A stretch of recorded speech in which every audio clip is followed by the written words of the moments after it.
Quand je n'étais qu'une petite fille, quelqu'un a gâché ma vie. Et je ne l'ai jamais oublié jusqu'aujourd'hui. Jamais je n'ai pensé que je tomberais sur lui à l'âge adulte. Et que j'aurais la possibilité de me venger. Mais c'est exactement ce que j'ai fait. Avant de me plonger dans mon histoire, permettez-moi de me présenter un peu. Je m'appelle Emma et j'ai 25 ans. J'habite à San Francisco et même si j'ai eu une vie assez dure, je suis assez heureuse maintenant et j'ai le meilleur travail. Je suis chef de projet dans une super start-up de la Silicon Valley. Je travaille dur non seulement parce que j'aime mon travail, mais aussi parce que j'aime être le genre de fille indépendante. Beaucoup de mes amis me demandent pourquoi je ne trouve pas un mec riche pour s'occuper de moi. Et ça me rend folle. Je veux dire, j'ai choisi d'être célibataire parce que je ne fais vraiment pas confiance aux mecs. Vous voyez, mon père est un sale type. Et il m'a donc laissé un assez mauvais goût en ce qui concerne mes sentiments envers les hommes. Quand j'avais à peine 5 ans, il nous a abandonnés, ma mère et moi, à Los Angeles pour aller vivre avec sa maîtresse. Même en parlant maintenant, je me sens en colère. Nous étions dévastés et nous l'avons supplié de rester, mais il nous a quittés.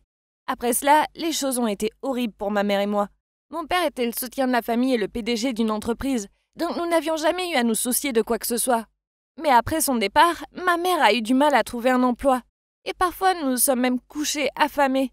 Je me souviens que les gens avaient pitié de nous, et qu'un de nos voisins a commencé à laisser des colis de nourriture sur le pas de notre porte. C'était très gentil de leur part, mais aussi humiliant. Je détestais mon père pour nous avoir laissés dans ce pétrin, et je détestais encore plus sa maîtresse pour nous l'avoir volé. J'ai juré de ne jamais sortir avec quelqu'un, parce que je ne voulais pas me retrouver dans la situation de ma mère. Tout ce que je savais, c'est que les hommes font du mal aux femmes, et ça n'allait pas être mon histoire. Donc chaque fois que des hommes me demandaient de sortir avec eux, je refusais. Jusqu'à ce que quelque chose de fou se produise qui me fasse changer d'avis sur toute cette histoire de mec. Un jour, je me sentais vraiment mal, et comme je vivais seule, j'ai dû aller à l'épicerie pour me procurer de la nourriture. À mon retour, j'ai eu l'impression que j'allais m'évanouir. Avant même d'avoir franchi la porte, je me suis évanouie sous ma véranda. Heureusement pour moi, un de mes voisins m'a vu m'évanouir et s'est précipité pour m'aider. Je ne l'avais vu que quelques fois en passant. Mais quand j'ai ouvert les yeux et qu'il se tenait là au-dessus de moi, je me suis sentie si reconnaissante. Il m'a dit qu'il s'appelait Martin et je n'arrivais pas à croire à quel point il était gentil. Il s'est occupé de moi jusqu'à ce que je sois complètement guérie. Il m'a préparé une soupe et s'est même assis à mon chevet et m'a essuyé le visage avec un chiffon froid pour m'aider à me débarrasser de ma fièvre. Plus il passait du temps à côté de moi, plus je commençais à penser que j'avais peut-être tort. Peut-être que tous les hommes n'étaient pas de mauvaises personnes comme mon père. Peut-être que Martin était l'un des bons. Je n'en suis pas fière, mais j'ai peut-être fait semblant d'être encore malade, juste pour qu'il continue à venir me voir. Même après une semaine, il a ri et m'a dit « Ellie, ta fièvre est complètement partie. Est-ce que tu te sers de moi maintenant ?» Je pouvais sentir mon visage rougir et j'ai dit en plaisantant « Regarde-moi, j'ai toujours de la fièvre. » Je ne voulais vraiment pas que Martin arrête de me rendre visite. À part ma mère, personne n'avait jamais été aussi affectueux envers moi. Je ne cachais pas que j'avais des sentiments pour lui. Nous avons commencé à se voir plus souvent. Un jour, je travaillais super tard, et chaque fois que je rentrais à la maison, il m'invitait à dîner.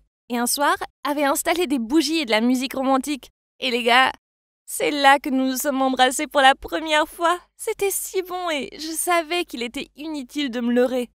Je l'aimais. Et il m'aimait aussi. Pendant les mois qui ont suivi, nous étions inséparables.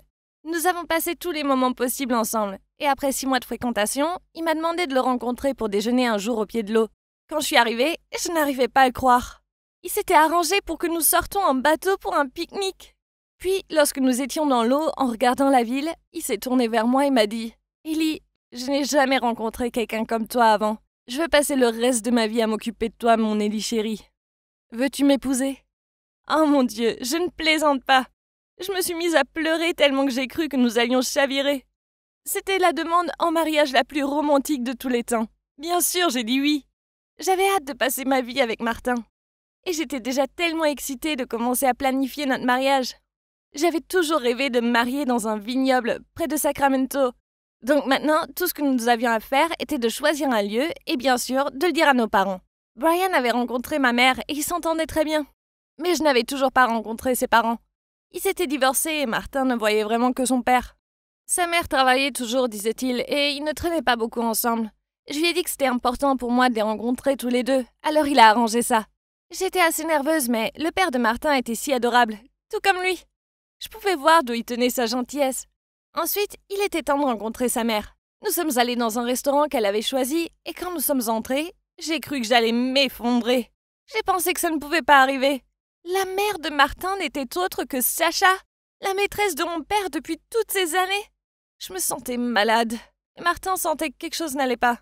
J'ai essayé d'agir aussi normalement que possible, mais à l'intérieur, j'avais envie de crier.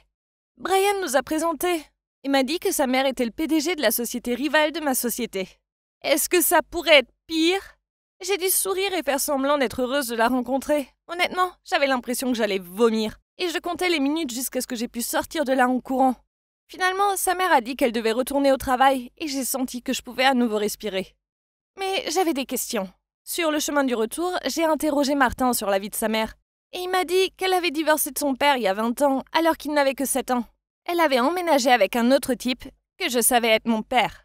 Mais ils avaient rompu il y a longtemps, a-t-il dit, et elle avait constamment changé de petit ami jusqu'à présent. Je me suis tournée vers Martin et lui ai dit « Tu es d'accord avec ça? Si c'était ma mère, je ne voudrais pas qu'elle devienne une telle joueuse. » Mais Martin a juste dit « Je m'en fiche, tout ce qui compte, c'est qu'elle soit une bonne mère. Quant à sa vie privée, elle peut faire ce qu'elle veut, non ?» Je n'arrivais pas à y croire. Comment Martin a-t-il pu être si bon fils?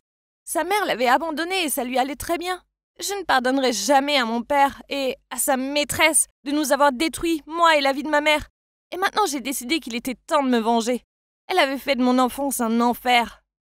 Et maintenant, c'était à son tour de savoir ce que ça faisait. En planifiant le mariage, nous avons commencé à voir sa mère, Sacha, plus souvent. Et j'ai profité de ces occasions pour essayer de me rapprocher d'elle. Puis un jour, j'ai commencé à me plaindre de mon travail, même si je l'aimais bien. Et Sacha m'a dit « Pourquoi ne viens-tu pas travailler pour moi ? Il y a un poste à pouvoir et tu serais parfaite pour ça. Je veux dire, tu as tellement d'expérience. » C'était exactement ce que je voulais. Maintenant, je pourrais ruiner sa société et ensuite regarder sa vie s'effondrer. Tout le monde était surpris que je quitte mon emploi pour travailler dans l'entreprise rivale, mais je n'avais même pas le temps de me soucier de ce qu'ils pensaient. Le premier jour dans mon nouveau travail, Sacha m'a présenté à tout le monde dans le département de conception de logiciels. Et c'est là que j'ai rencontré Samuel, le chef du département. Il était un peu plus âgé que moi, environ 30 ans, et il était bien connu dans la Silicon Valley pour être super intelligent.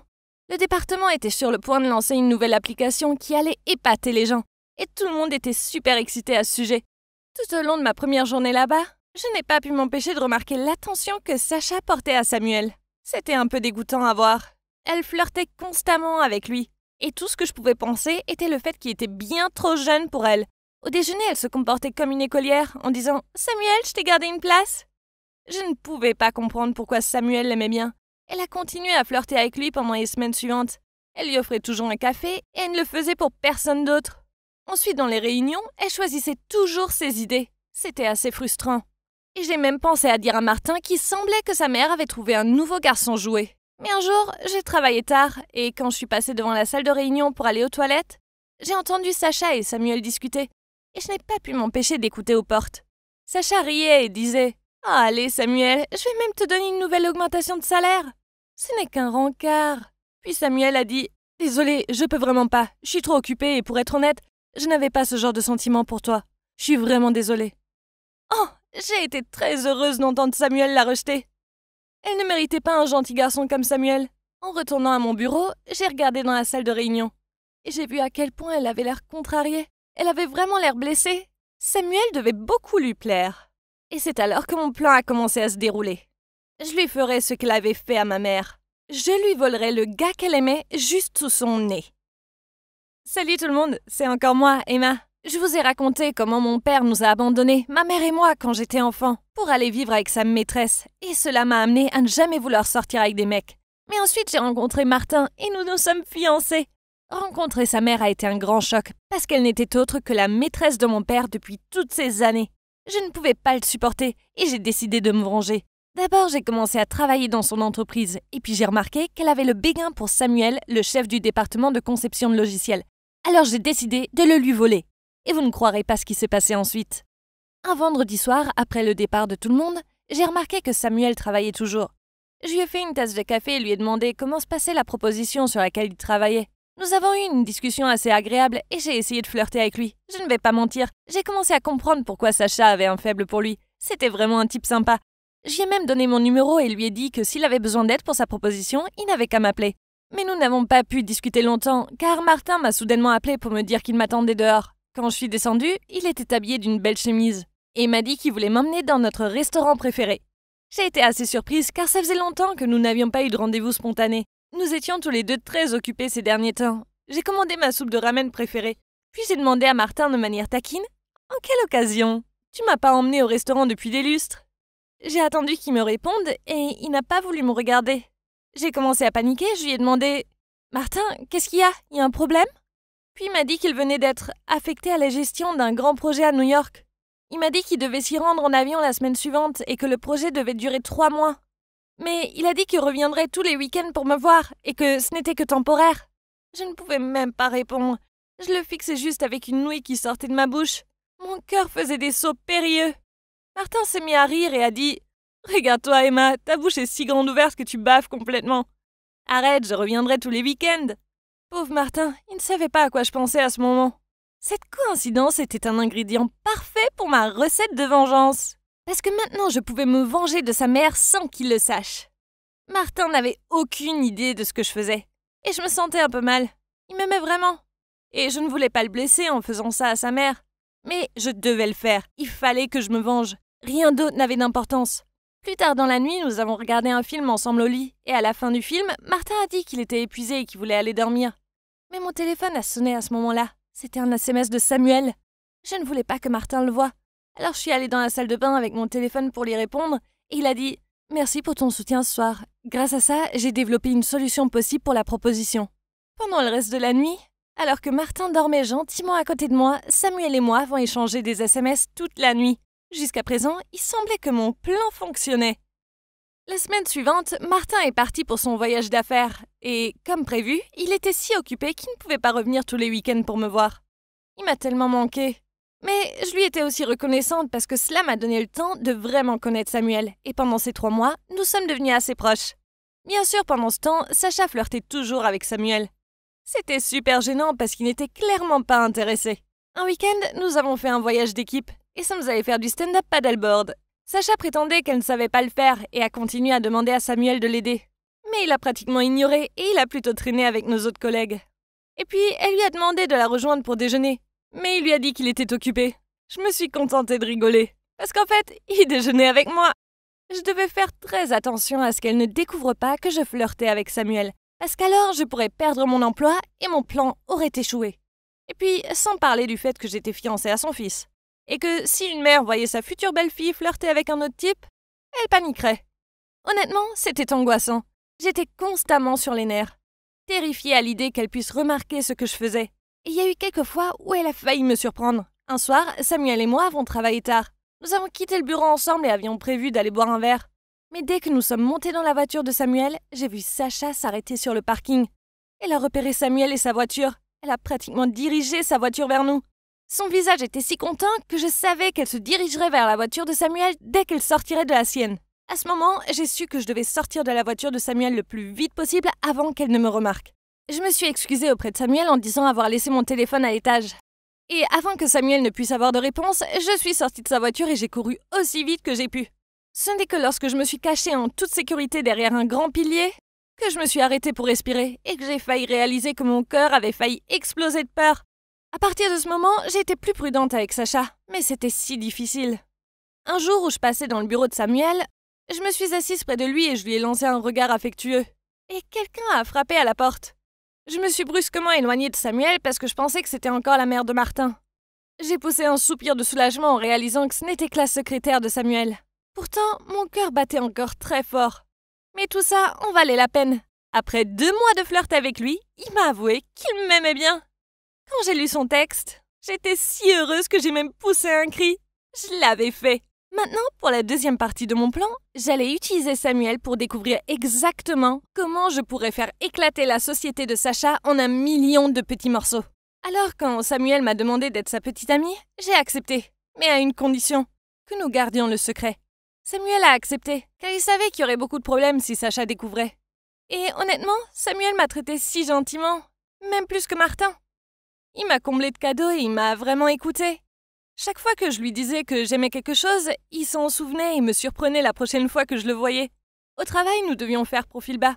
Mais chaque matin, je trouvais un mot d'amour écrit à la main dans le tiroir de mon bureau. Cela me faisait vraiment sentir coupable parce qu'il était clair que Samuel m'aimait beaucoup et j'étais là à l'utiliser pour me venger. La société était sur le point de sortir la nouvelle application sur laquelle elle travaillait dur depuis 1 an. Et elle devait lui permettre de gagner une énorme part de marché et de battre tous ses concurrents, y compris mon ancienne société. J'ai donc commencé à faire des heures supplémentaires avec Samuel afin de pouvoir accéder aux informations sur la façon dont le logiciel de cette application avait été créé.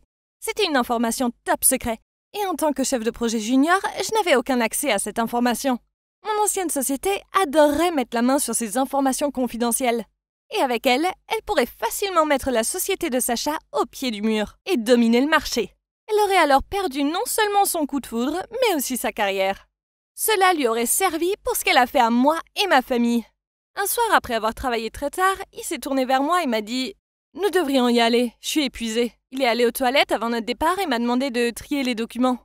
Dès qu'il a quitté la pièce, j'ai pris des photos du plan de développement de l'application et des différentes étapes de la création du logiciel. C'était comme de l'or. Mais Samuel était trop rapide. Bon sang, il est revenu avant que j'ai réussi à prendre une photo du dernier document. Il ne me reste plus qu'à trouver une autre occasion d'obtenir cette dernière information. Mais je devais agir rapidement, car l'application était sur le point d'être lancée, et mon ancienne société me pressait d'envoyer les documents dès que possible. Cette nuit-là, je me suis sentie si anxieuse que je n'ai pas pu dormir. À quoi jouer? Je veux dire, bien sûr que je voulais me venger de Sacha, elle le méritait. Mais cela allait écraser Martin, que j'aimais vraiment. Et ensuite, qu'en est-il de Samuel? Il m'aimait tellement et n'avait aucune idée que je me servais de lui. Il serait dévasté s'il le découvrait. Comment étais-je passée d'une fille célibataire indépendante sans intérêt pour les mecs au genre de fille joueuse? Je ne pouvais pas m'empêcher de penser à tout ça. Mais je devais me concentrer. Le plan de vengeance devait aller de l'avant. Le lendemain matin, je me suis réveillée épuisée. Mais heureusement, c'était le week-end. Je m'étais arrangée pour me rendre chez Samuel pour essayer de mettre la main sur ce dernier document. Mais malheureusement, Samuel n'était pas intéressé par le travail. Il m'a dit que c'était le week-end et qu'il voulait juste se détendre avec moi. Il a alors suggéré de louer des vélos et de traverser le Golden Gate Bridge à vélo et de faire un pique-nique pour regarder le coucher de soleil. Waouh! Ça a fini par être la meilleure journée de tous les temps. Je me sentais si heureuse et je n'avais pas réalisé à quel point Samuel pouvait être drôle. Nous avons ri sans arrêt et je ne voulais pas que la journée se termine. Nous sommes embrassés sous le coucher du soleil. C'était tellement romantique. Mais je ne savais pas ce qui m'attendait à la maison. Salut tout le monde, c'est encore Emma. Je vais partager avec vous la dernière partie de mon histoire et croyez-moi, vous ne voudrez pas la manquer. Dans la deuxième partie de mon histoire, mon plan de vengeance a vraiment commencé. Martin est parti travailler à New York pendant 3 mois et j'ai réussi à séduire Samuel. Maintenant, nous sortons ensemble et j'ai presque toutes les infos dont j'ai besoin pour faire s'effondrer la société de Sacha. Mais après une journée incroyable avec Samuel, je suis rentrée à la maison et vous ne croirez pas ce qui m'attendait. Martin était là. Il était assis dans mon salon et il avait l'air tellement en colère. Il avait pris l'avion pour rentrer cet après-midi-là et il avait hâte de passer le week-end avec moi. Mais quand il est arrivé pour me faire une surprise, je n'étais pas là. Il était sur le point de m'appeler pour me demander où j'étais quand il a reçu une photo de son ami. C'était de moi et Samuel. Il s'est avéré que son ami nous avait vu partager un pique-nique près du Golden Gate Bridge et avait pris en cachette une photo de nous en train de nous embrasser et l'avait envoyée à Martin. Il était en colère. Il s'est mis à me crier dessus en disant « Comment as-tu osé me tromper comme ça ?» Il avait l'air d'avoir le cœur brisé et tout ce que je pouvais faire, c'était pleurer. Je ne pouvais même pas m'expliquer parce que la vérité était bien pire. S'il savait que c'était juste pour faire du mal à sa mère, il ne me le pardonnerait jamais. À la fin, il s'est barré, me laissant là à pleurer. Mais il fallait que je sois forte, je devais me concentrer sur ma vengeance. Je n'avais pas le temps de m'asseoir et de pleurer sur Martin. Pour l'instant, je devais le mettre de côté et essayer de ne pas penser à lui. Quand le lundi est arrivé, j'étais épuisée. J'avais à peine dormi durant tout le week-end et je ne supportais pas d'aller travailler. Mais je n'avais pas le choix. La journée a traîné en longueur et à 17h, j'ai attendu que tout le monde soit parti. Puis je suis allée au bureau de Samuel. Je lui ai fait un câlin et il a commencé à me masser le cou. Il m'a dit « Bébé, t'as l'air fatigué. » Qu'est-ce qu'il y a? J'ai répondu en disant « Non, ça va. En fait, je vais beaucoup mieux maintenant que je t'ai vu. » Bien que je ne dirais pas non à une tasse de café. Bien sûr, Samuel y est allé avec joie et m'en a fait un. Et dès qu'il est sorti de la pièce, j'ai couru à son bureau et j'ai commencé à fouiller pour trouver les documents. Mais je ne les trouvais nulle part. Les avait-il mis dans un tiroir? J'ai rapidement vérifié, mais pendant que je faisais ça, Samuel est revenu dans la pièce. « Emma, qu'est-ce que tu fais ?» J'ai eu la peur de ma vie et je me suis levée en disant « Oh, rien, j'étais juste à ranger ton bureau. C'est un vrai désordre. » À ce moment-là, mon téléphone s'est mis à sonner. Je voulais le prendre, mais Samuel l'a eu en premier. Oh non! Soudain, son visage a changé en lisant mon message. Puis il a dit « Qu'est-ce qui se passe, Emma? Tu ferais mieux de t'expliquer rapidement. » Il m'a rendu mon téléphone et je n'arrivais pas à y croire. C'était mon ancienne collègue, Amy, qui me demandait si j'avais eu le dernier document pour montrer comment l'application avait été montée. Je me sentais tellement mal et je savais que je ne pouvais plus mentir. J'ai regardé Samuel et, en larmes, je lui ai tout raconté. « Samuel, je sais que tu vas probablement me détester après que je te dise ça. Et je ne t'en veux pas, mais s'il te plaît, écoute-moi. Sacha est une femme méchante. Elle était en fait la maîtresse de mon père quand j'étais enfant. Et elle a déchiré ma famille. Je suis vraiment désolée, Samuel, mais je suis en fait fiancée à Martin, le fils de Sacha. J'ai pris ce travail uniquement parce que je voulais trouver une chance de ruiner son entreprise et sa vie. Dès que j'ai vu que Sacha s'intéressait à toi, j'ai décidé d'essayer de te séduire, afin que je puisse lui faire savoir ce que ça fait lorsqu'elle perd quelqu'un qu'elle aime. Ensuite, en t'utilisant, j'apporterai toutes les informations confidentielles à... Je suis tellement désolée, Samuel. Le temps que je finisse de lui dire, je pleurais tellement que je pouvais à peine respirer. Et je savais que Samuel serait profondément en colère. Mais au lieu de ça, quelque chose de fou s'est produit. Il est venu et m'a pris dans ses bras.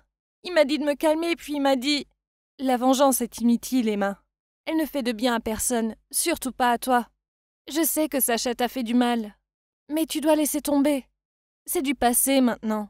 Bien sûr, ça peut te faire du bien en ce moment, mais à long terme, seras-tu plus heureuse ?»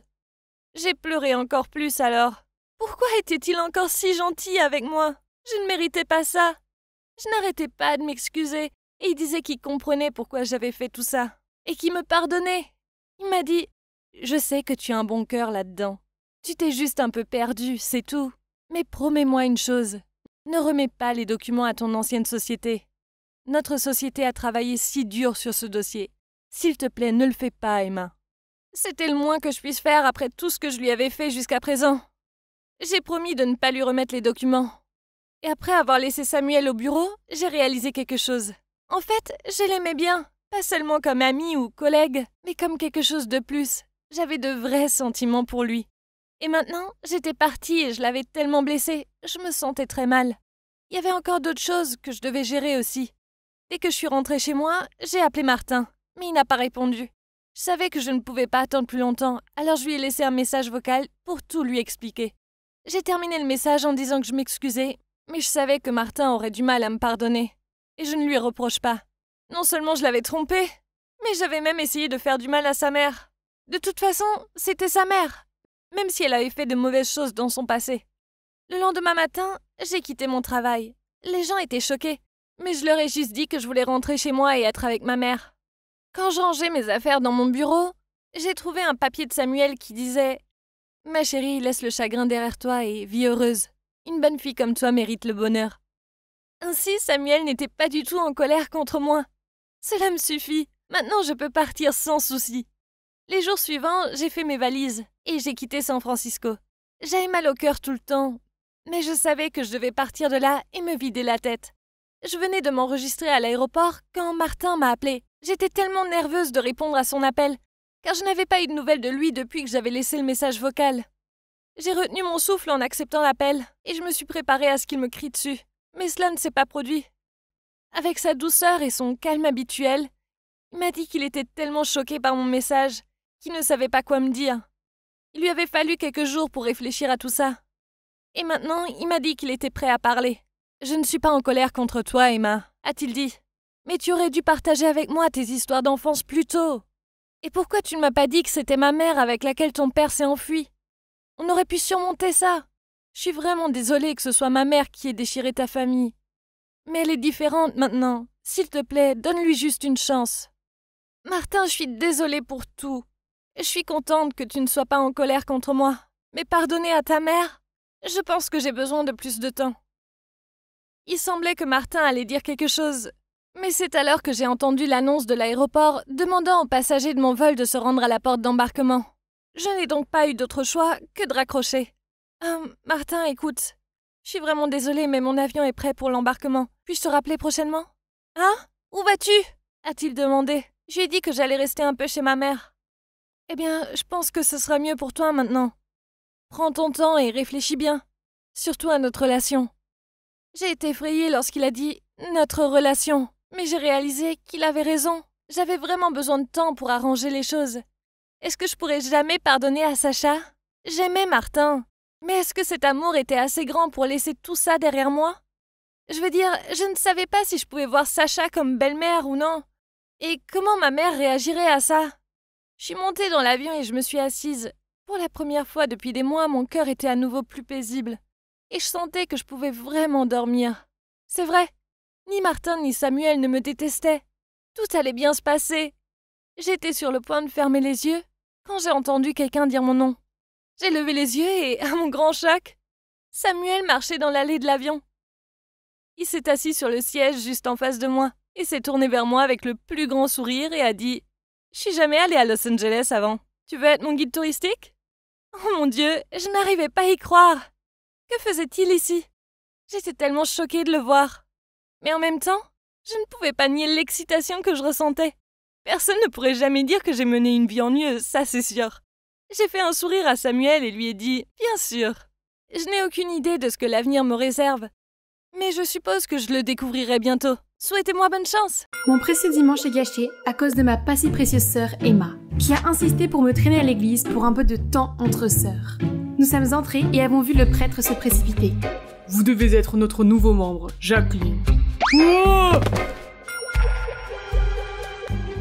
À ce moment-là, les statues saintes à proximité sont toutes tombées et se sont brisées en morceaux. C'est un mauvais présage, elle porte la poisse. Non, non, non! Espèce de diable, sors d'ici! Oui, c'est moi. Vous vous demandez comment je me suis retrouvée dans cette situation?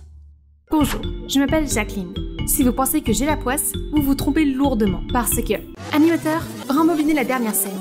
Mettez-la en pause, juste là, et... Vous voyez ça? C'est ma sœur, Emma. Et avancez encore un peu? Panoramique, s'il vous plaît? Et là, voilà le chef de piste qui est à l'origine de ma soi-disant poisse. Vous voulez savoir pourquoi je n'ai pas exposé Emma ce jour-là? C'est parce que tout le monde se laisse berner par son air naïf de Cendrillon. Et personne n'a jamais cru qu'un ange sur terre pouvait faire de telles bêtises. Mais la vérité, c'est qu'elle est le diable. Elle a tout fait pour que je passe pour un désastre ambulant, partout où je vais. Mais qui suis-je, hein? Cette nuit-là, pour me venger d'Emma, je me suis cachée sous le lit jusqu'à ce qu'elle soit endormie. J'ai enroulé mes mains glacées autour de ses chevilles, j'ai bondi de dessous le lit et... Bouh! Emma a crié de toutes ses forces et nos parents se sont précipités dans la chambre, inquiets, pour me voir rire aux éclats. C'est alors que la police a fait irruption, pensant qu'il s'était passé quelque chose de grave dans notre maison. Nous avons passé la nuit à leur expliquer qu'il ne s'était rien passé et ils sont finalement partis. Vous savez combien de nuits blanches nous avons passées à cause de votre dispute minable? Ça suffit, je vous inscris toutes les deux dans une ferme communautaire à partir de demain. Quoi? Mais papa, je ne peux pas vivre au milieu des animaux? Pour une fois, je suis d'accord avec Emma. Il n'est pas question que j'aille là-bas. Vous ne reviendrez pas tant que vous n'aurez pas appris à cohabiter. Vivre avec Emma 24 heures sur 24? Je préfère de loin être la poisse maintenant. Le lendemain matin, maman et papa nous ont conduits à la ferme pour que nous vivions de la terre et que nous apprenions à vivre ensemble. Mais regardez cette tranquillité et ce paysage pittoresque. Peut-être que venir ici n'était pas une si mauvaise idée.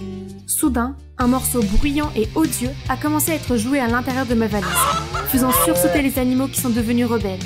Arrêtez la musique! Mais ma valise était fermée à clé. J'ai surpris Emma en train de sourire, d'appuyer sur son téléphone et la musique s'est soudainement arrêtée.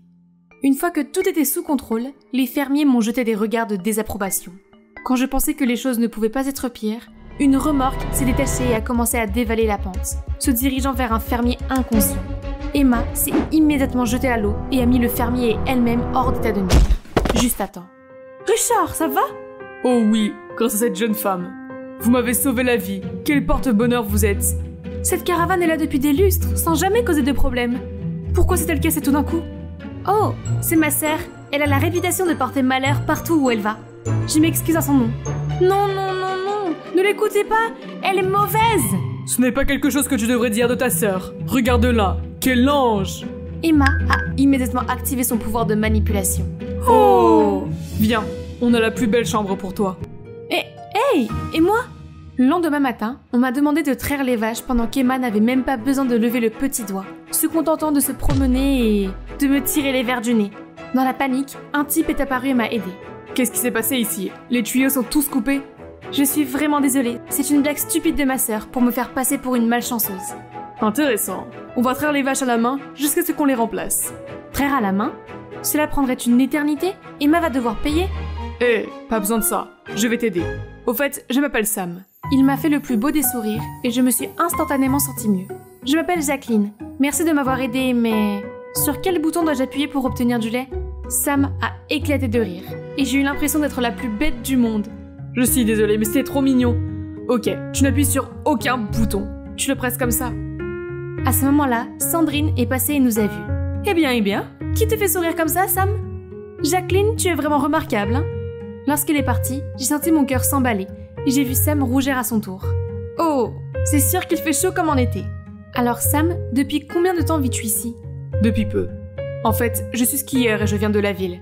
Mais je suis venue ici à cause de... certaines choses. Allez, allons vendre le lait. Sam et moi, nous sommes ensuite dirigés vers le marché animé. Étonnamment, les clients étaient impatients de mettre la main sur notre lait.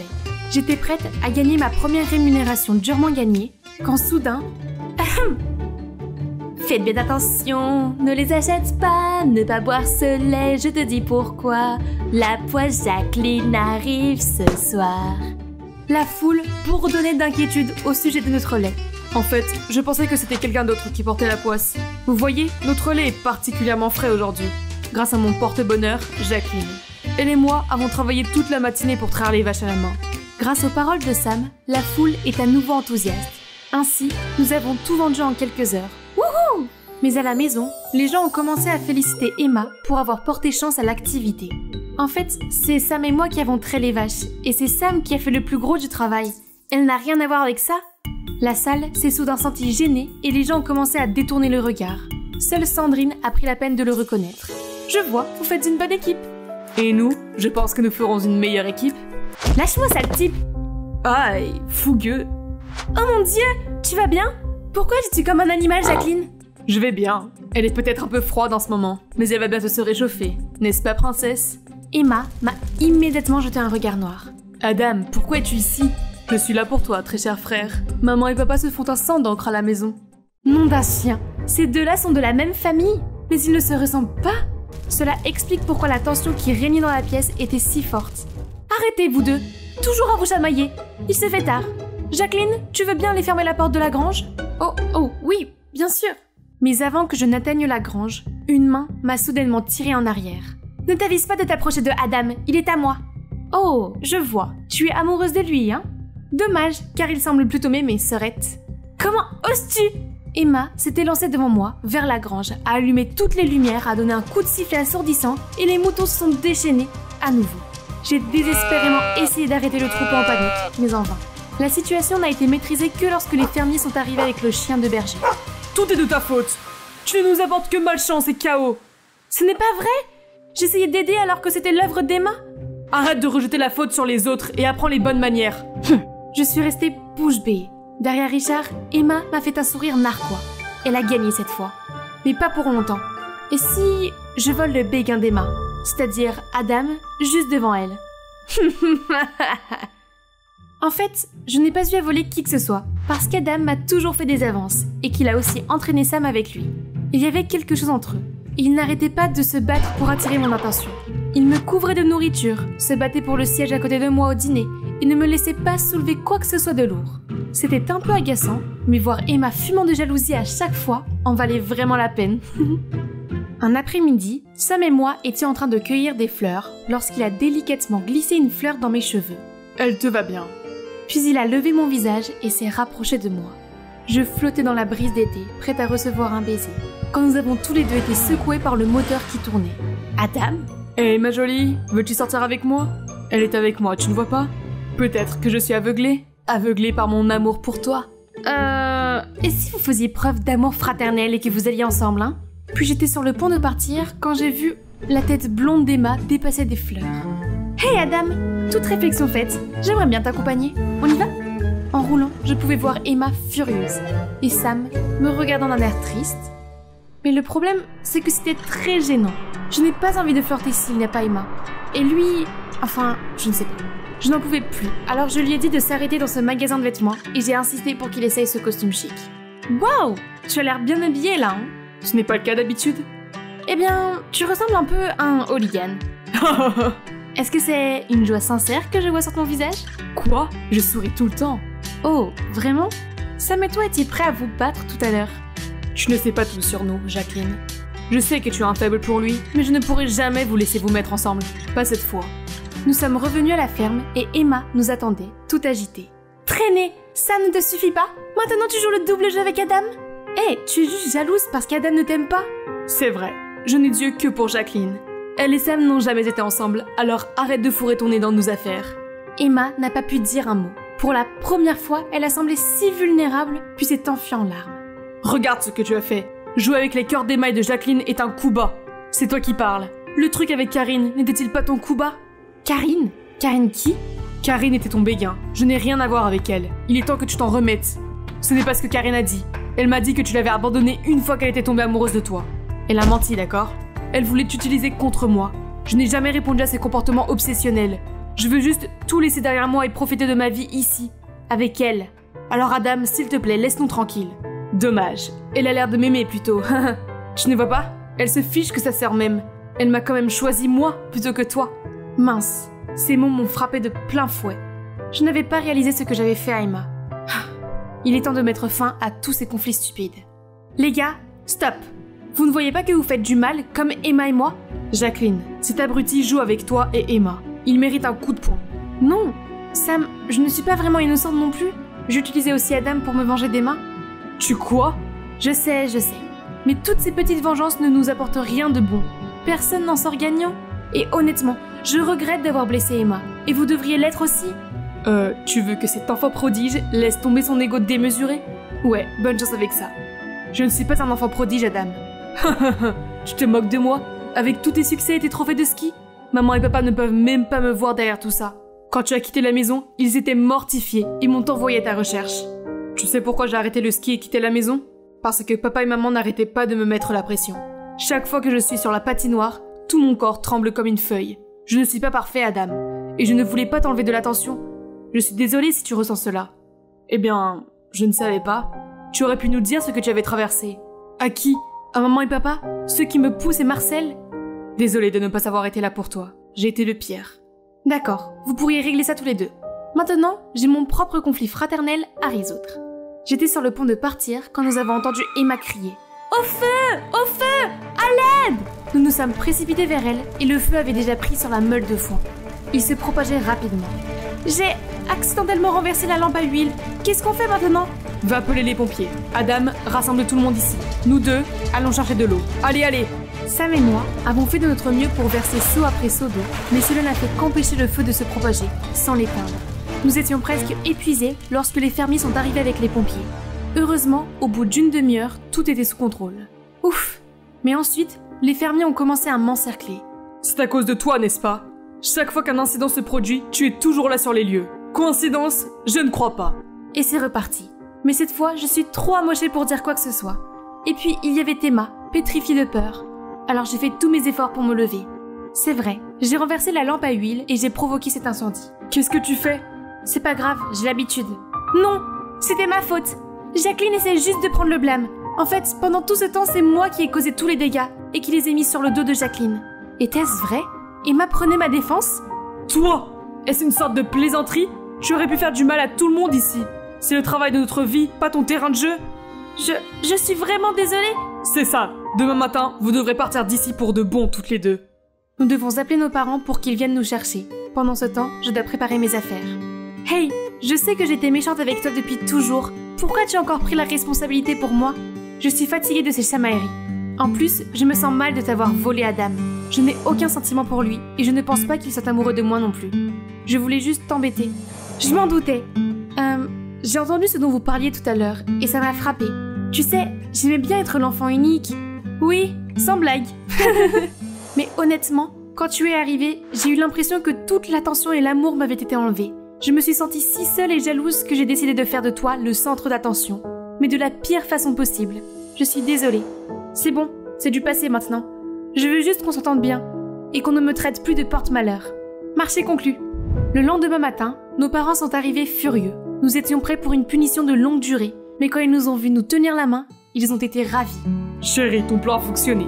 Je le savais, vous pouvez être de petits fauteurs de troubles, mais au fond, vous vous aimez. Allez, on rentre à la maison.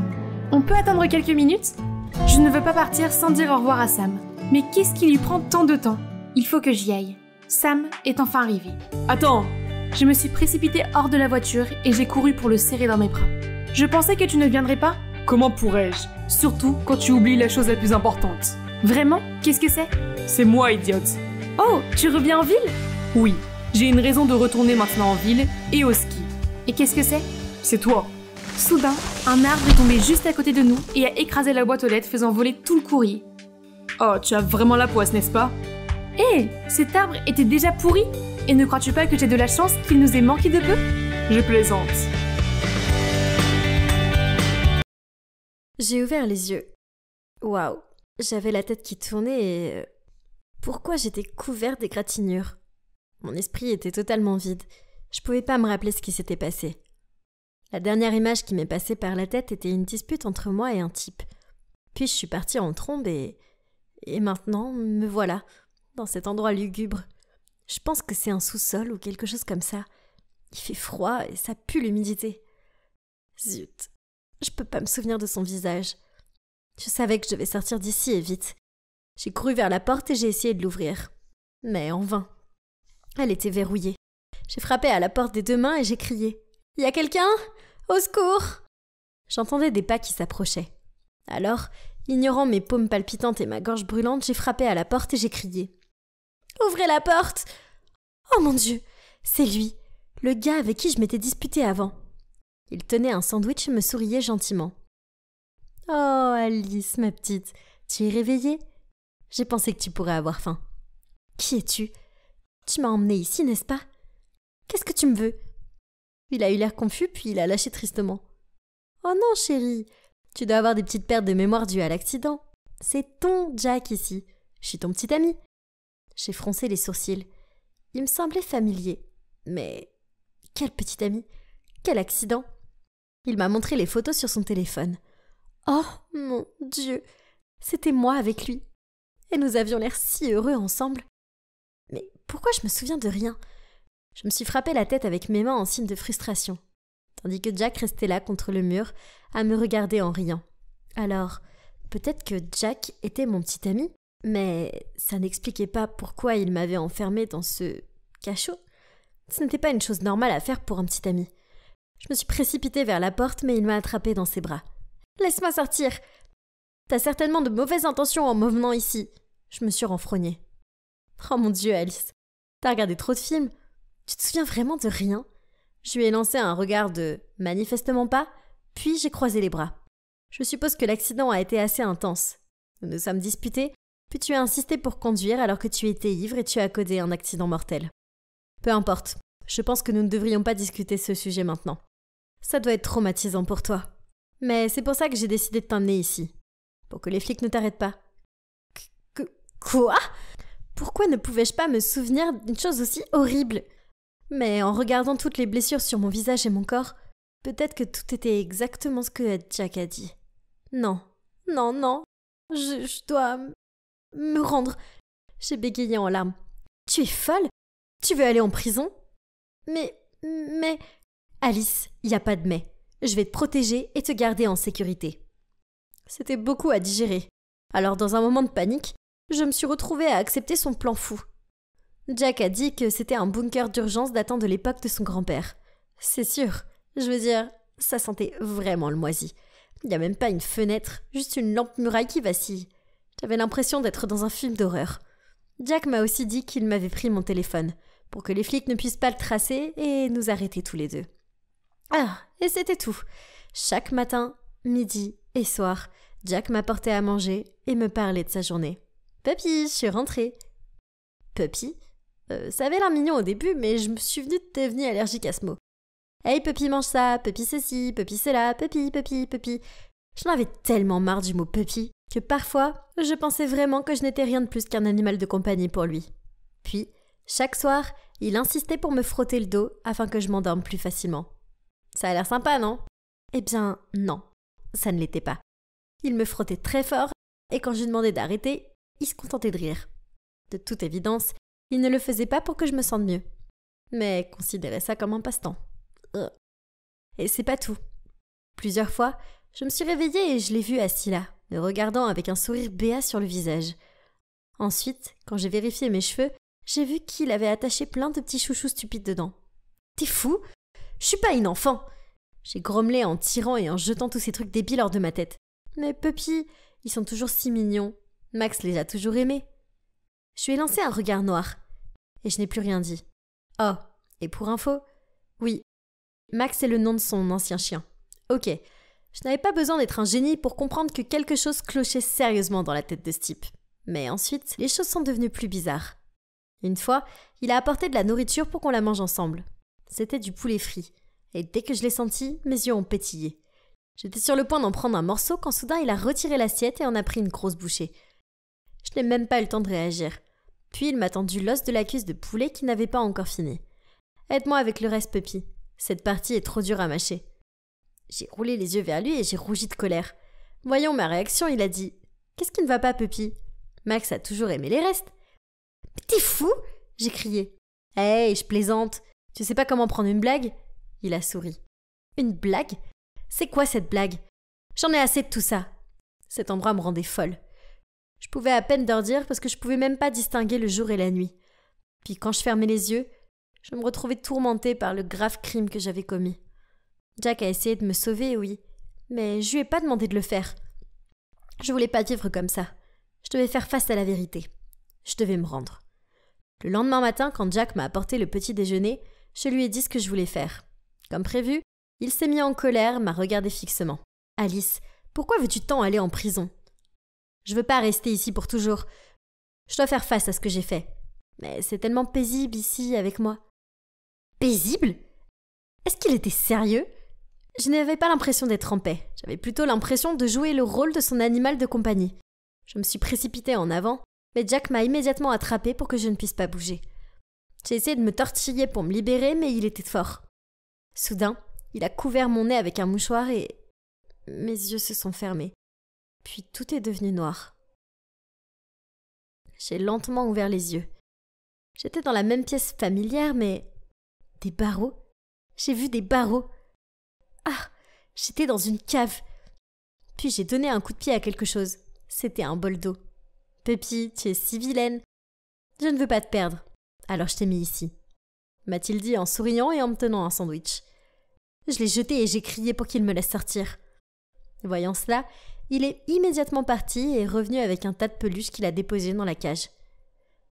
J'espère qu'ils te rendront plus heureuse. Puis, il a essayé de me fourrer le sandwich dans la bouche. Furieuse, j'ai pris une bouchée et je l'ai craché sur son visage. Puis j'ai ricané en lui jetant les jouets. Bon sang, certains ont même couiné. Waouh. Ok. Son comportement a changé et ses yeux sont devenus effrayants. Si c'est ce que tu veux, ne me le reproche pas plus tard. Les choses étaient différentes après cela. Chaque jour, il ne me donnait qu'un bol de ses biscuits à l'odeur dégoûtante. Puis, il restait assis, bouche bée devant moi. Au début, j'ai refusé de les manger. Mais à la fin, j'étais tellement épuisée que j'ai cédé. Même si je suis sûre que c'était des biscuits pour chiens. J'ai réalisé que lui résister ne m'apporterait rien. Cela ne faisait que le rendre encore plus horrible.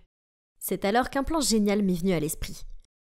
La fois suivante, quand Jack est apparu avec les biscuits, je lui ai souri gentiment et j'ai dit « Jack, bébé, ça fait longtemps qu'on n'a pas eu de rendez-vous.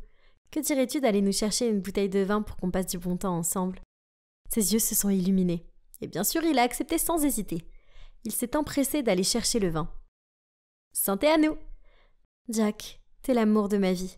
Et je suis si reconnaissante à Dieu de t'avoir fait entrer dans ma vie. S'il te plaît, reste avec moi pour toujours. » J'ai affiché un sourire doux et j'ai chuchoté à son oreille. Chaque fois qu'il prenait une gorgée de vin, je lui faisais des clins d'œil en remplissant son verre. Dire que je suis une actrice d'Hollywood avec une performance digne d'un Oscar serait un euphémisme. Très vite, Jack était tellement ivre qu'il a louché. Il est tombé par terre avant même que j'aie fini de lui verser le dernier verre de vin. Saisissant l'occasion, je l'ai enjambé pour sortir. Quand soudain, une main a attrapé ma cheville. Oh non, je suis foutue! J'avais l'impression que mon cœur allait bondir hors de ma poitrine. Je me suis immédiatement retournée prête à me battre avec lui quand... Eh bien, il s'est avéré qu'il ne faisait que rêver.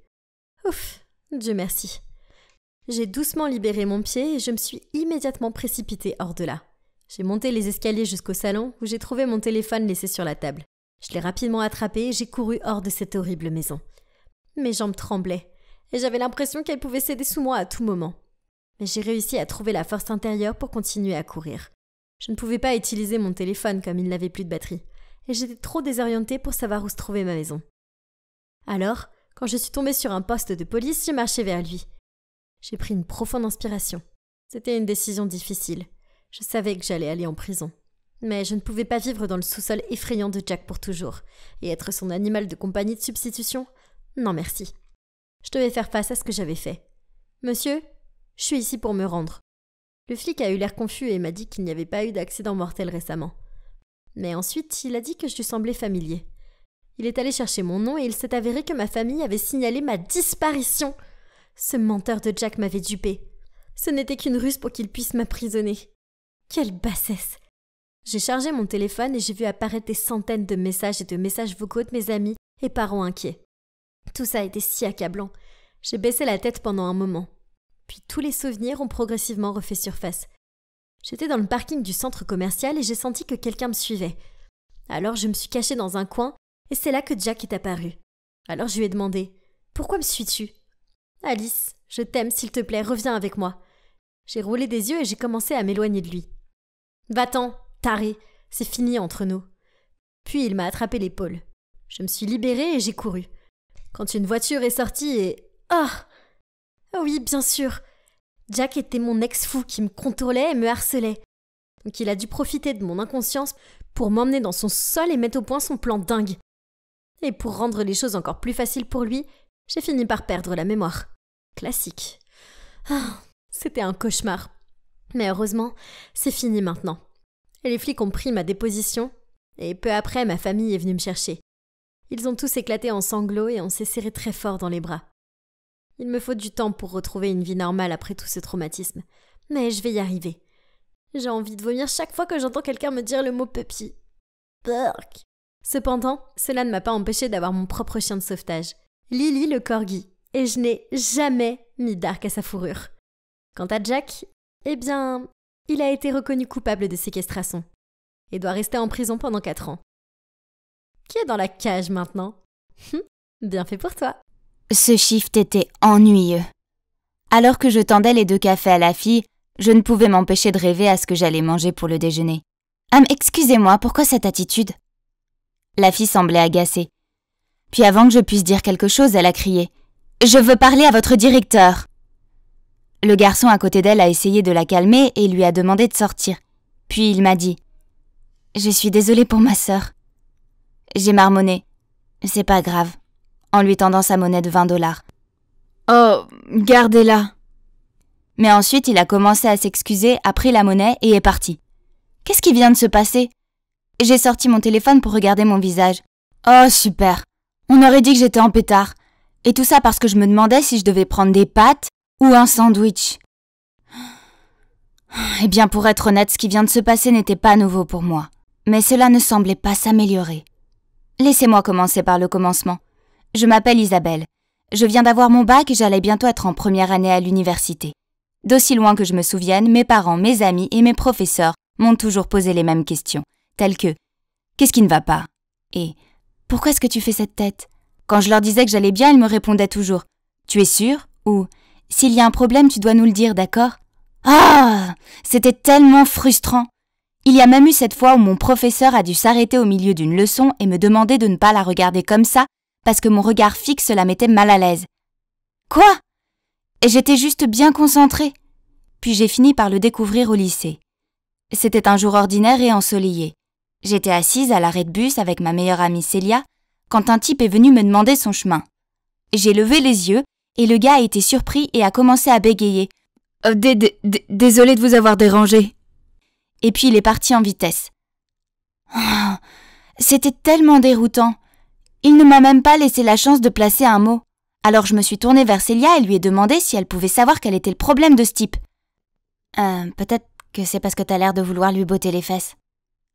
Puis elle m'a dit que tout le monde à l'école pensait que j'étais une snob arrogante. Quoi ? C'était ridicule. Pourquoi pensait-il ça de moi ? Je lui ai demandé ça et elle a sorti un miroir et l'a tendu vers mon visage. Eh bien, vois-le par toi-même. J'ai regardé profondément dans le miroir et oh mon Dieu, elle avait raison. J'avais l'air un peu maussade. Mais je vous jure que je l'étais pas. Pas du tout. Le lendemain, Célia m'a envoyé le lien d'un article sur les gens qui ont un visage naturellement grincheux, aussi connu sous le nom de Resting Bee Face, alias RBF. Vous connaissez le mot. Pas étonnant que personne ne m'aime et ne veuille être amie avec moi, sauf Célia. Dieu merci, elle a vu au-delà de mon apparence maussade. Je voulais que l'université soit différente, alors j'étais déterminée à dire au revoir à Isabelle la snob et à dire bonjour à Isabelle l'heureuse et la joyeuse. J'avais juste besoin de sourire tout le temps. Ça a l'air facile, non? Donc pour mon premier jour à l'université, je suis entrée dans la salle de conférence avec le plus grand sourire sur mon visage. J'espérais avoir l'air amical et pas comme le chat effrayant d'Alice au pays des merveilles. Mais mon sourire s'est immédiatement dissipé quand je l'ai vu. C'était le gars qui voulait me donner 20 $ de pourboire et qui s'est enfui avec. Pourquoi était-il là? J'essayais de passer pour une fille douce et amicale et je n'avais pas besoin qu'il répande des rumeurs grossières sur moi. La solution la plus simple était donc d'éviter ce type autant que possible. Mais l'univers avait d'autres plans et je me suis retrouvée coincée à faire un projet de groupe avec lui. Oh, génial! Nous nous sommes tous assis en cercle et j'ai découvert qu'il s'appelait Arthur. Notre chef de groupe, Lise, a assigné une tâche à chacun d'entre nous. En l'écoutant, j'ai essayé de garder mon sourire le plus éclatant possible. « Garde-le constant, constant !» Je me suis répétée encore et encore. Mais vous savez quoi? Le faux sourire est un travail difficile et il provoque de sérieuses douleurs au visage. Puis ma joue a commencé à trembler. Alors pour éviter d'avoir l'air bizarre, j'ai décidé de faire une pause dans mon sourire. Et c'est à ce moment que Lise m'a regardée et m'a demandé « J'ai dit quelque chose de mal ?» Tout le monde était bouche bée devant moi et je me sentais rougir. Génial, maintenant je ressemblais probablement à une tomate grincheuse. C'est alors que Arthur a pris la parole. « Continue, on te dira si quelque chose n'est pas clair. » Merci Arthur. Maintenant je sais ce que Lois Lane a ressenti après avoir été sauvée par Superman. C'était encore plus intense que dans le film. Oh et il était en fait assez mignon aussi. Je me suis sentie un peu déprimée après la réunion du groupe. Tout ce que je voulais c'était me faire des amis. Mais j'avais déjà donné à Lise une mauvaise impression de moi. Je suis pas une grande fêtarde. Mais peut-être que la grande fête des étudiants de première année qui aura lieu vendredi sera un bon endroit pour se faire des amis, pas vrai? Me sentant déprimée, je me suis assise sur un banc près du terrain de sport de l'université et j'ai levé les yeux au ciel. Puis j'ai remarqué que Arthur jouait au foot avec des gars, alors je l'ai regardé jouer un peu. C'est peut-être à cause de la lumière ou du fait qu'il était si sexy en sueur, mais je pouvais pas détacher mes yeux de lui. Je devrais peut-être essayer de lui parler. Le lendemain, je suis entrée dans l'amphithéâtre et j'ai aperçu Arthur assis seul en train de lire un livre. C'était ma chance. Je pouvais m'asseoir à côté de lui et engager la conversation. « Ok, Isabelle, reste cool. » Oh non, pas cool. Cool, ça veut dire arrogant. « Reste heureuse. Tu as compris? Souris. » C'est parti. « Bonjour, est-ce que ce siège... » Arthur a levé les yeux. « Oh, je suis vraiment désolée, je savais pas que c'était ta place. » Puis il a rassemblé ses affaires et est allé à une autre table. « Quoi? Oh, maudite RBF !» Je n'allais pas abandonner aussi facilement. Alors j'ai fait des recherches en ligne et j'ai lu que le maquillage pouvait aider à régler ma situation. J'ai donc maquillé ma bouche et mes yeux. Puis je suis allée à ma conférence. Seulement, pendant la discussion de groupe, Arthur m'a chuchoté. « Tu es malade? Car tu as l'air un peu pâle. Pourquoi ne rentres-tu pas chez toi? Je peux prendre des notes pour toi. » Après l'avoir entendu dire cela, je me suis vraiment sentie un peu malade. Malade de cet échec constant. Mais attendez, ce vendredi c'était la fête. Ce serait ma dernière occasion de me faire des amis et de parler à Arthur. Je n'étais jamais allée à une fête avant, principalement parce que personne ne m'avait jamais invitée. Je suis sûre qu'il pensait que mon air grincheux tuerait l'ambiance. J'ai donc passé des heures à réfléchir à une tenue, optant pour une robe aux couleurs vives pour avoir l'air plus joyeuse. En entrant dans la fête, j'ai pas pu m'empêcher de trembler. Tout le monde avait l'air de passer un bon moment, alors que j'avais juste l'air d'un enfant grincheux qui se languit de sa maman. « C'est bon, Isabelle, reste calme », me suis-je dite. J'avais juste besoin de quelques verres pour booster ma confiance. Alors j'ai pris quelques shoots au bar et waouh! Je me suis sentie immédiatement comme une toute nouvelle personne.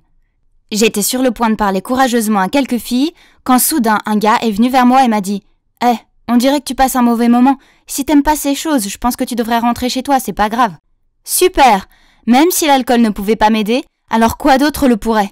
J'ai perdu toute envie de me faire des amis, alors j'ai décidé de suivre le conseil de ce type et de partir. Tout le monde s'amuserait bien plus sans avoir à regarder mon visage morose de toute façon. Alors que je me dépêchais de sortir, j'ai entendu quelqu'un crier « Isabelle, attends !» Je me suis retournée et j'ai vu que c'était Arthur. Il m'a rattrapée et m'a demandé pourquoi je partais si tôt. J'ai marmonné que faire la fête n'était vraiment pas mon truc et que je préférais aller ailleurs. Ouais, je les aime pas trop non plus. Je peux venir avec toi ?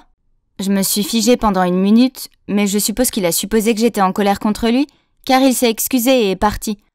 Oh bon sang, non ! Pas question de le laisser filer à nouveau. Alors j'ai dit rapidement « Bien sûr que tu peux venir !»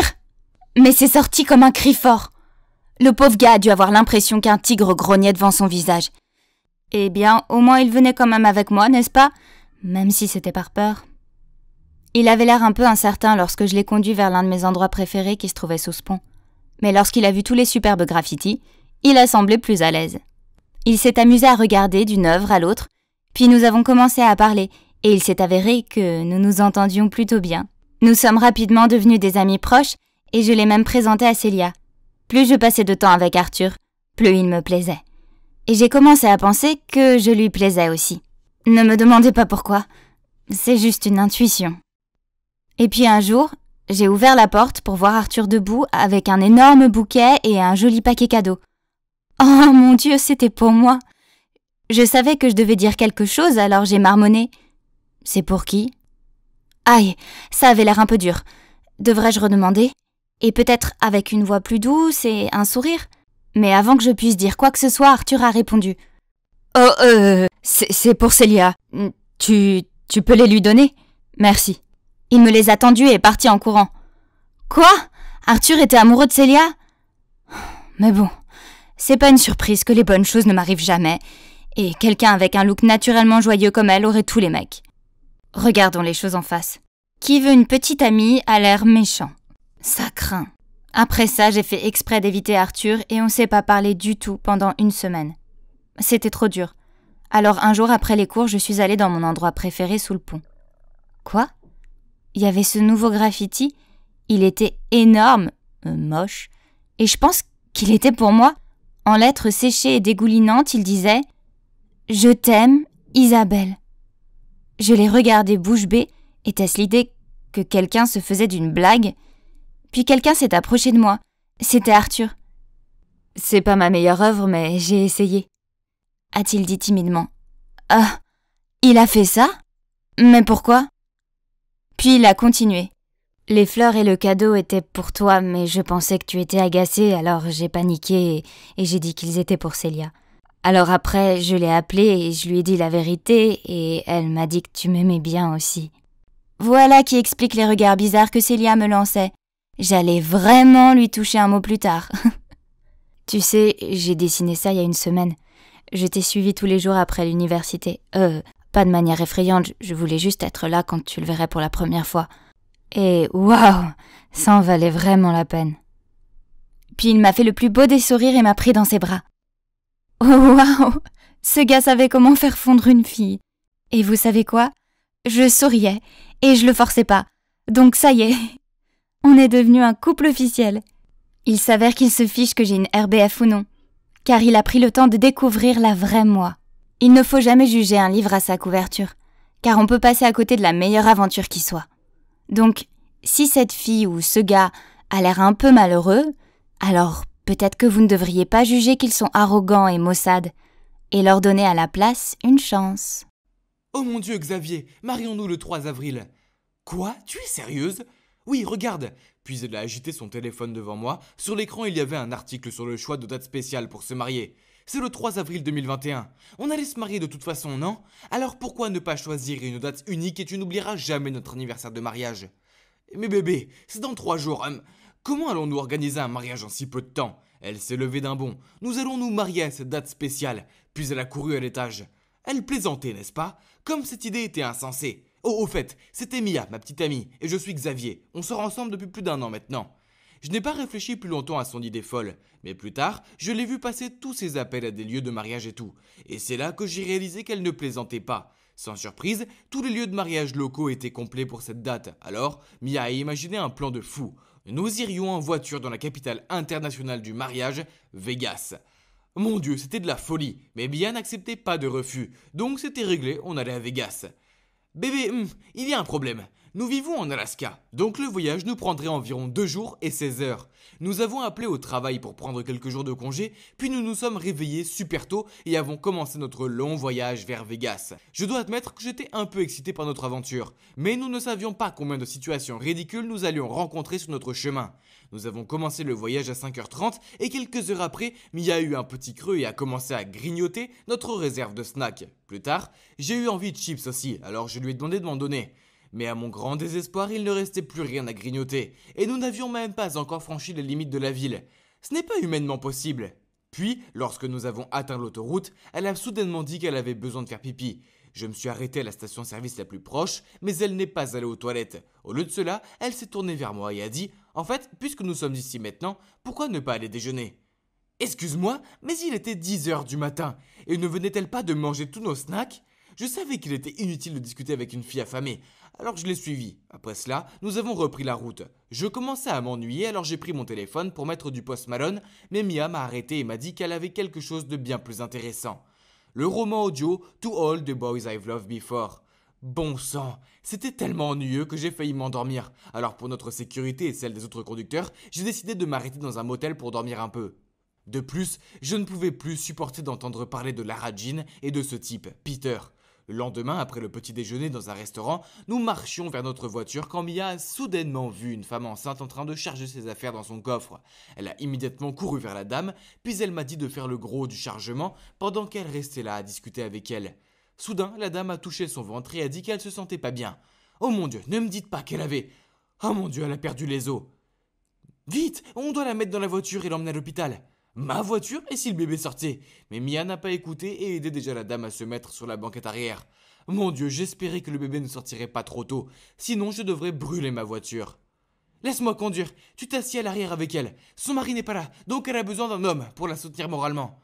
Quoi? Ça semblait absurde, mais il n'y avait pas le temps pour discuter. La dame a commencé à crier à cause de la douleur. J'ai essayé de la calmer en lui disant d'inspirer et d'expirer, mais elle a juste crié « Taisez-vous !» Puis elle a pris ma main et l'a serrée très fort. Oh mon Dieu, elle allait me casser les doigts comme des cure-dents. Ça faisait tellement mal que j'ai commencé à crier avec elle. Dieu merci, nous avons emmené la dame à l'hôpital à temps. Ouf, je ne pouvais pas imaginer ce qui serait arrivé à ma main et à ma voiture si le bébé était arrivé plus tôt. Le voyage a donc continué. Alors que nous traversions Fort Nelson, j'ai vu un type qui tenait une pancarte demandant qu'on le conduise à la station-service la plus proche. Bien sûr, j'ai ignoré le gars et j'ai voulu passer devant lui. Mais ma copine Mia, ici présente, n'a pas pu passer outre. Elle m'a fait arrêter la voiture et l'a chaleureusement accueillie dans notre voiture. Ah, c'était tellement agaçant. Pendant que je conduisais, j'ai senti une odeur vraiment horrible. Mon Dieu, ça sentait tellement fort que je ne pouvais pas respirer. Ça devait être ce mec. J'ai lancé un regard furieux à Mia, mais elle m'a juste rendu un sourire coupable. Au moins, elle devait souffrir aussi. Je n'avais pas d'autre choix que d'ouvrir les fenêtres sur l'autoroute. Mia s'est serré la tête en criant « Tu es fou! Ferme les fenêtres, le vent abîme mes cheveux !» Oh mon Dieu, ses cheveux étaient-ils plus importants que sa santé? Dieu merci, après 30 minutes, nous sommes arrivés à une station-service et le type est sorti de ma voiture. Je suis allé aux toilettes pour me rafraîchir et quand je suis revenu, Mia était introuvable. J'étais sur le point de l'appeler, mais j'avais laissé mon téléphone dans la voiture et c'est elle qui avait les clés. Après 45 minutes de recherche, j'ai abandonné, je suis retourné à la voiture pour la retrouver, assise là, les bras croisés, en me regardant fixement. Où étais-tu passé? Tu réalises qu'on a un planning serré à respecter? Quoi? Était-elle sérieuse? Puis j'ai soudainement entendu quelqu'un tousser à l'arrière, je me suis retourné et à mon grand désespoir, j'ai vu un petit garçon assis là. Pourquoi y avait-il un enfant dans ma voiture? Mia a expliqué que son bus scolaire était parti sans lui et que nous devions l'emmener à son emplacement de camping. Pas encore, Mia! Pourquoi doit-elle être cet adorable petit ange qui ne peut s'empêcher d'aider tout le monde? Mais mon Dieu, ce n'était pas le moment de jouer les Charlie Angel et de sauver ce petit garçon. Je lui ai dit ça et elle m'a immédiatement accusé d'être sans cœur, cruel et tout le reste. Bon sang, c'est la 3e personne que je transporte gratuitement aujourd'hui. Alors que je conduisais vers le lieu de camping, le gamin a soudainement eu la nausée. Je lui ai crié de se retenir car nous étions sur l'autoroute et il était impossible de s'arrêter. Mais il a commencé à faire des bruits de vomissement. Mia a paniqué, alors elle a attrapé quelque chose et a laissé le gamin vomir dedans. Après avoir trouvé un endroit où s'arrêter, je me suis retourné et j'ai vu que Mia avait jeté toutes mes affaires et utilisé mon précieux sac de sport Nike comme sac à vomi. Assez, c'était trop. Alors j'ai crié au gamin « Sors de ma voiture !» Il a eu tellement peur qu'il a couru dehors et a commencé à pleurer très fort. Ce n'était pas cool, c'est juste un petit garçon effrayé. Comment te sentirais-tu si ton bus scolaire te laissait derrière ? Ok, j'ai peut-être été un peu dur avec le gamin. Vous ne pouvez pas me blâmer. Ça avait été 2 longs jours et c'était mon sac préféré. Mais quand même, je suis sorti pour réconforter le gamin. Hey, s'il te plaît, ne pleure pas. Je suis vraiment désolé pour tout à l'heure. Je ne voulais pas te crier dessus. Je suis juste vraiment fatigué pour toute cette route. Le gamin a arrêté de pleurer, mais il avait toujours l'air d'avoir très peur de moi. Alors j'ai dit, hey, si tu me fais un sourire, je te promets de t'acheter des bonbons plus tard. Il a immédiatement souri et il m'a fait un câlin. Oh, j'étais sûr que Mia n'avait pas essuyé sa bouche après tout ce qu'il avait vomi, car j'ai eu quelques taches de vomi sur ma chemise. Mais bon, le gamin était plutôt agréable. On a déposé l'enfant et ses professeurs étaient très reconnaissants. Mais à cause de tout ce que nous avions vécu aujourd'hui, nous ne pouvions pas nous reposer dans un motel et arriver à Vegas à l'heure. La seule option était donc de conduire toute la nuit, et Mia a pris le volant pour que je puisse dormir un peu. Un coup de klaxon m'a fait sursauter et je me suis levé et j'ai vu que nous roulions à une vitesse d'escargot. Mia, qu'est-ce qui ne va pas ? Tu conduis plus lentement que ma grand-mère. Je pense qu'on est perdu. Quoi ? Pourquoi elle ne m'a pas réveillé ? Puis, oh non, on a soudainement entendu une sirène de police. Et devinez pourquoi on s'est fait arrêter ? Ouais, pour avoir conduit trop lentement dans une zone limitée à 100 km/h. Mon Dieu, je paniquais. Mais Mia s'est tournée vers moi et a dit « Tiens-toi tranquille, c'est moi qui vais parler. » Elle a ouvert la fenêtre et a commencé à parler d'une manière étrange. « Bonjour officier, ai-je fait quelque chose de mal ? Puis-je voir votre permis s'il vous plaît ? Oh oui, absolument. Voilà officier Good Looking. C'est Goodlin. Oh désolé, je me suis trompé. S'il vous plaît, ne regardez pas ma photo. J'avais les cheveux fourchus ce jour-là quand je l'ai prise. Oh mon Dieu, elle était en train de flirter avec le flic. Il a regardé son permis avec un froncement de sourcil. Oh non, on va finir par se faire arrêter. Eh bien, mademoiselle Forrester, je pense que vous êtes superbe sur cette photo. Je vais vous laisser partir avec un avertissement pour cette fois. Mais soyez plus prudent, rouler à 40 km/h dans une zone à 100 km/h est plus dangereux qu'il n'y paraît. Oh mon Dieu, merci beaucoup. Aujourd'hui doit être mon jour de chance. Je suis arrêté par un officier non seulement très beau, mais aussi très gentil. Si je ne me mariais pas demain, j'allais certainement prendre votre numéro. Mon Dieu, je pense qu'il a compris. Après ça, je lui ai pas parlé de toute la nuit. Comment pouvait-elle flirter avec un autre homme juste devant moi ? Et maintenant nous avions moins de 16 heures pour aller à Vegas et nous marier. On a donc pris un petit déjeuner rapide dans un restaurant et on a continué à rouler. Le bon côté des choses, c'est que nous avons finalement franchi la frontière canadienne. Nous étions dans le Montana, bébé. Puis Mia s'est tournée vers moi et a grommelé. « Pour info, tu as oublié de fermer la fenêtre. Encore. N'importe quoi aurait pu se faufiler à l'intérieur pendant qu'on était dans ce restaurant. » Ah, était-elle sérieuse ? Je n'avais ni le temps ni la patience pour ça. Alors j'ai hoché la tête pour laisser tomber. Nous sommes restés assis en silence, mais soudain, j'ai entendu un grincement. Ce n'était pas Mia. Oh mon Dieu, quelque chose doit être dans ma voiture. Je me suis arrêté et j'ai regardé sur la banquette arrière pour voir une moufette qui me sautait dessus. Nous avons tous les deux crié et sommes sortis de la voiture alors que j'essayais de trouver un moyen de m'en débarrasser. Mia a soudainement pointé du doigt. « Tu te rends compte que la voiture est en train de dévaler cette colline ?» Je me suis retourné, la voiture bougeait vraiment. J'ai dû oublier de tirer le frein à main. Nous avons couru après elle, mais heureusement elle a roulé dans une zone boueuse. J'ai regardé à l'intérieur et ouf, au moins la moufette était partie. J'ai essayé de partir mais la voiture faisait un bruit horrible et semblait s'enfoncer encore plus dans la boue. Alors, je suis sorti pour pousser la voiture et Mia a pris le siège du conducteur. Mais la boue a giclé partout et quand j'ai dit partout, je veux dire partout. Je criais pour qu'elle s'arrête, mais devinez quoi, elle ne m'a pas entendu à cause de la musique qu'elle avait mise. Incroyable, alors que j'étais là, couvert de saleté. Mais bon, aussi agaçante que soit la musique, Blinding Light de The Weeknd m'a en quelque sorte boosté, ce qui m'a encouragé à pousser la voiture aussi fort que possible. Et oui, elle en est sortie de la boue. J'étais fatigué, sale, affamé, et je voulais juste arriver à Vegas en un seul morceau. Était-ce trop demandé ? Je pense que Dieu a entendu mes prières car nous sommes arrivés à Las Vegas, bébé. Et il était 23h30. J'avais environ 10 minutes pour me doucher et me changer, mais Mia a insisté pour que nous allions directement à la chapelle. Mon Dieu Mia, on aurait dit que j'avais lutté contre John Cena dans un bain de boue. Nous avons couru vers la réception et quand j'ai regardé ma montre, il était 23h45. Oh mon Dieu, je n'arrivais pas à croire qu'on avait réussi. Les 3 derniers jours m'ont paru être 3 mois. Bonjour, nous sommes le 3 avril 2021 et nous sommes ici pour nous marier. La réceptionniste a froncé les sourcils et nous a dit « Désolé chérie, mais on est le 4 ». Puis elle a montré l'horloge calendrier de son bureau. Avons-nous sauté le temps ou quelque chose comme ça ? Puis j'ai eu une illumination. Le Nevada a 1 heure d'avance sur l'Alaska. Mon Dieu, on avait complètement oublié ça. On était déjà le 4 avril. Mia avait l'air dévastée et je me sentais un peu déprimé à cause de ça aussi. Mais si j'avais vraiment été marié avec ce look boueux, je n'aurais jamais osé regarder les photos de mariage. Jamais. De plus, après tout ce que nous avons vécu pendant ce voyage, je pense qu'il est préférable d'apprendre à se connaître un peu plus avant de se marier. Je suis déjà heureux avec ce que nous avons en ce moment. Pas besoin de se précipiter, pas vrai ? J'avais l'impression qu'on avait tapé ma tête avec une brique. Pourquoi la pièce était-elle si lumineuse? Et c'était quoi ces bips monotones? Est-ce que c'était un hôpital? J'ai utilisé toutes mes forces pour m'asseoir. Puis une infirmière est entrée dans la pièce. Pourquoi je suis ici? J'ai bégayé confuse. Elle m'a souri et m'a répondu. « Oh, vous êtes réveillée. Quel miracle! Vous et votre bébé allez bien maintenant. » Hein? Mais de quoi parlait-elle? Mon regard a dû tout dire, car son sourire s'est effondré. « Chérie, tu as eu un accident et tu as perdu beaucoup de sang. Tu es dans le coma depuis 1 mois et comme tu es enceinte, on avait peur que vous ne vous en sortiez pas tous les deux. Mais tout va bien maintenant. » Quoi? J'étais endormie pendant 1 mois? Inquiète, je lui ai demandé. « Mes parents, où sont-ils? » « Oh, ils se sont occupés alors ils nous ont demandé de prendre soin de toi, m'a-t-elle dit en gonflant ses oreillers. Ah, ouais, ça semble correct, parce que mes parents étaient toujours occupés. Ils détestaient perdre du temps, surtout avec moi. J'ai posé ma main sur mon ventre gonflé et j'ai essayé de me souvenir de l'accident. Mais pourquoi ne pouvais-je pas m'en souvenir? En y réfléchissant, je ne me souvenais même pas qui était le père. Une douleur aiguë m'a frappé la tête. Je l'ai serré dans 2 mains et je criais à l'infirmière. Pourquoi je me souviens de rien?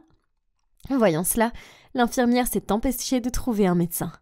Des tests ont été effectués et devinez quoi? Il s'est avéré que je souffre d'une perte de mémoire temporaire. Les jours suivants, sur mon lit de malade, je n'avais rien d'autre à faire que de penser. Finalement, un de mes souvenirs m'est revenu. C'était moi et ma meilleure amie Célia. Il y avait de la musique de Noël et nous ricanions en préparant les biscuits recouverts de wasabi pour duper nos amis. Maintenant, c'est déjà l'été. Ça voulait dire que j'étais déjà diplômée. Soudain, j'ai entendu des bruits de pas. C'était Célia, dans l'embrasure de la porte avec un énorme bouquet de tournesol. Je ne peux même pas commencer à expliquer à quel point ça m'a fait du bien de la voir. On s'est serré dans les bras 100 de fois. Puis, incapable de contenir ma patience, je me suis empressée de poser la question. Maintenant, s'il te plaît, dis-moi tout. Pourquoi j'ai eu un accident et qui est le père du bébé? Je veux dire, c'est ma meilleure amie.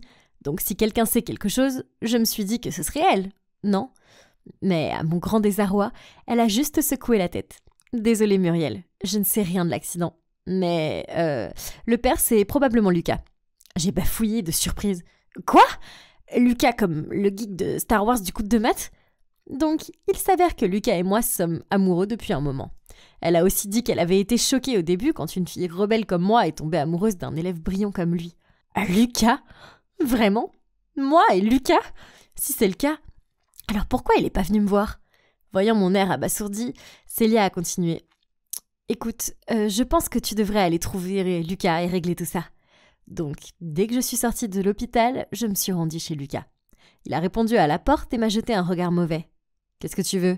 C'est terminé entre nous, depuis des lustres. » Puis, il m'a claqué la porte au nez. C'était déroutant et agaçant. C'est à cause de lui si j'arrive pas à mettre mon pantalon préféré. Il doit se ressaisir. Je suis donc retournée chez lui le lendemain, persuadée que j'allais avoir des réponses. Mais sa mère a ouvert la porte et m'a dit qu'il était à l'université.